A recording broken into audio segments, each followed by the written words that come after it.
Bienvenidos a Estudiando la Biblia en 100 días de oración con el pastor Enrique Báez. Hola, te saluda el pastor Enrique Báez. En el día de hoy nuestra meditación se encuentra en Jeremías capítulo 33, versículo 3, donde leemos: «Clama a mí y yo te responderé». El sujeto de esta declaración es Dios mismo, y Él está dirigiendo estas palabras directamente a su siervo, el profeta Jeremías, quien, según lo que nos dice el capítulo 33, versículo 1, y además el capítulo 32, versículo 7, está atravesando una crisis porque Él está preso en la cárcel. En nuestras horas oscuras, cuando nosotros enfrentamos desafío, es reconfortante recordar que Dios nos invita a mantener nuestra comunicación con Él, porque comunicarnos con Dios, contarle nuestras alegrías, nuestras luchas, es el privilegio que tú y yo tenemos cada día en nuestras vidas. Y teniendo presente que Dios no solo nos invita a clamar, esa palabra clamar traduce, ¿verdad?, el término hebreo kará, que ya hemos estudiado en otras ocasiones, y esa palabra es propia del culto, de la adoración.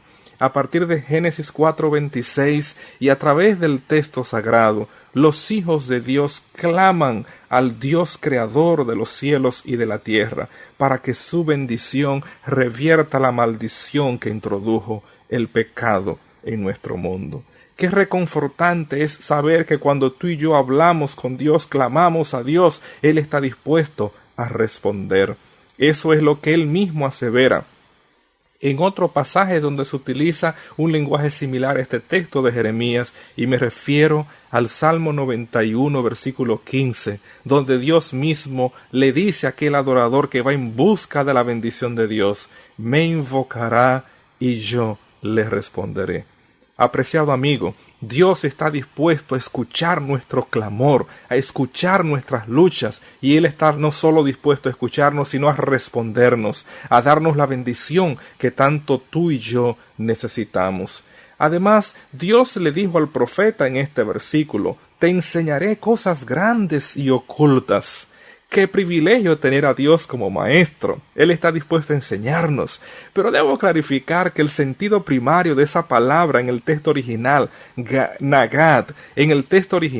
Nagad, la cual aparece más de 300 veces en el Antiguo Testamento y en el libro de Jeremías se usa 28 veces, se refiere al acto divino de comunicar, de revelar, de decir, de profetizar. Dios, quien conoce el pasado, el presente y el futuro, Él está dispuesto. Y debo señalar que el profeta Isaías utiliza esta palabra en varias ocasiones, este verbo, declarar, comunicar, que aquí se tradujo con el verbo enseñar.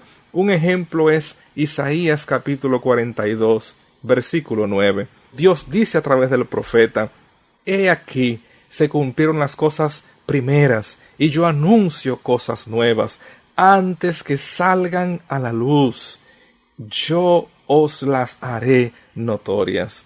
Dios es el único que conoce el fin desde el principio. Y aun cuando nosotros no podemos entender todas las situaciones en las cuales luchamos en nuestras vidas, es bueno recordar que Dios conoce el fin de la historia y que Él ha prometido darnos un cielo nuevo y una tierra nueva.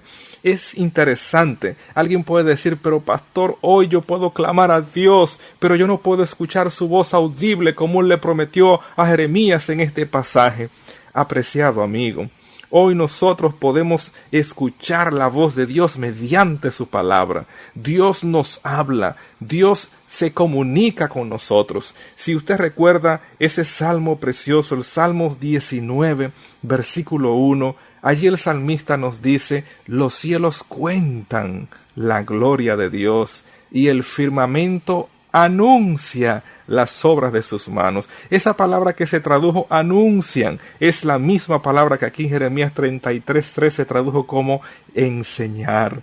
Cuando tú y yo vamos a la palabra de Dios, Dios declara lo que ha de ocurrir. Cuando tú y yo miramos los cielos, Dios anuncia su poder, que está dispuesto no tan solo a mantener, a sostener el universo, sino a transformar nuestras vidas. Por eso es que el profeta Amós, en el capítulo 3, versículo 7, él afirmó que Dios no hará nada sin revelar sus secretos a sus siervos, los profetas. Solo Dios puede anticipar lo que ha de ocurrir.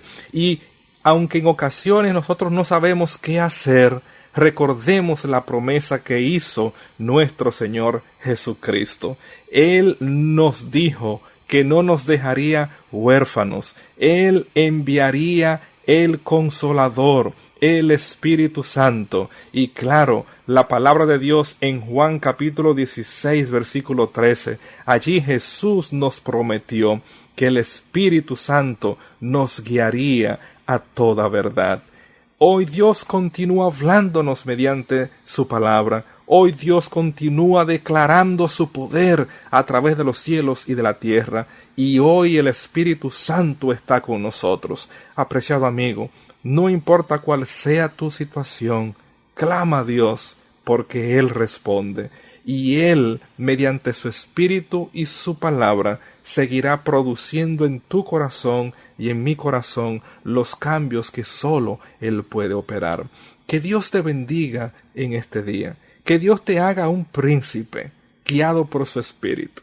Es especial que uno de los términos clásicos en el Antiguo Testamento para hablar de príncipes es precisamente una palabra que viene de este verbo nagad, y me refiero al término nagid.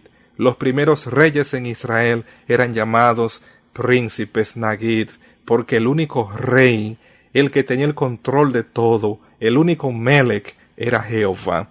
Si tú y yo hacemos de Dios nuestro rey, Él nos guiará por su Espíritu y tendremos el privilegio de ser príncipes no solo desde ahora, sino por la eternidad, porque su deseo es hacernos príncipes, reyes y sacerdotes por los siglos de los siglos.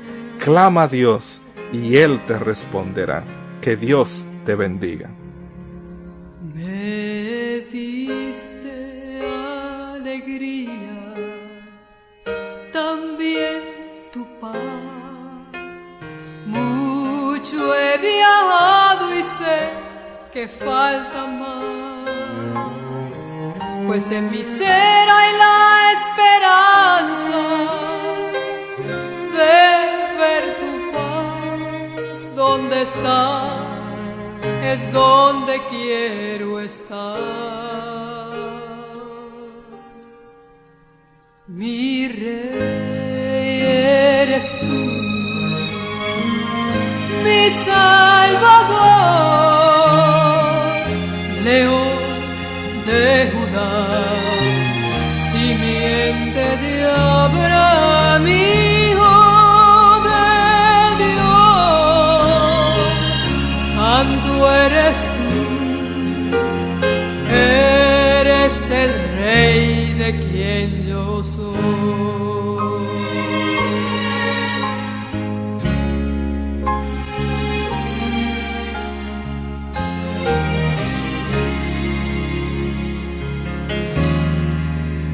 Los caminos que crucé, antes los pasaste y alumbraste mi oscuridad. Yo espero aquel día que ante ti estaré, mi corona a tus pies pondré. Oh Cristo, Mi rey eres tú,